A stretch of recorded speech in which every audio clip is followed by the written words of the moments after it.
Music is a form of self-expression. It is a form of release. Play your music and play it well, but be yourself.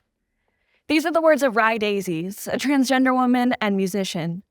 In her school years, band and choir served as refuge for her in a school that offered her contempt and hostility for her gender nonconformity. Choir has often been a place of refuge for queer folks. Since the inaugural San Francisco Gay Men's Chorus in 1978, choir has been a place of political advocacy, connection, and joy for queer people in adverse times.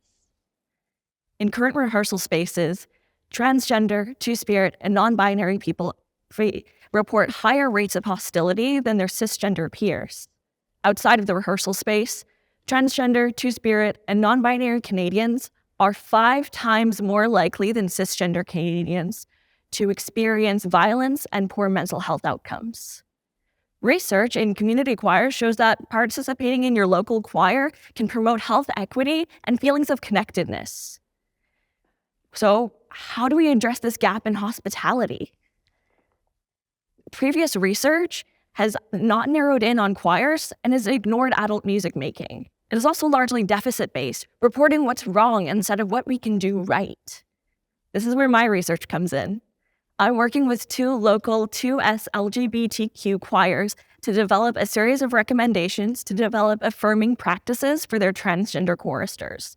We're not just focusing on how we can make people feel accepted, but how they can feel euphorically themselves. My methodology includes 6 in-depth interviews with transgender choristers. By doing an in-depth interview, we come to understand these findings as occurring within the context of a real person's life, rather than being a disembodied academic theory. These phenomena are far too real and very impactful on our own individual lives. By separating the happenings from the person, we get rid of that human element of what's going on. With an asset-based approach, we can focus on what we can give rather than what we need to stop doing.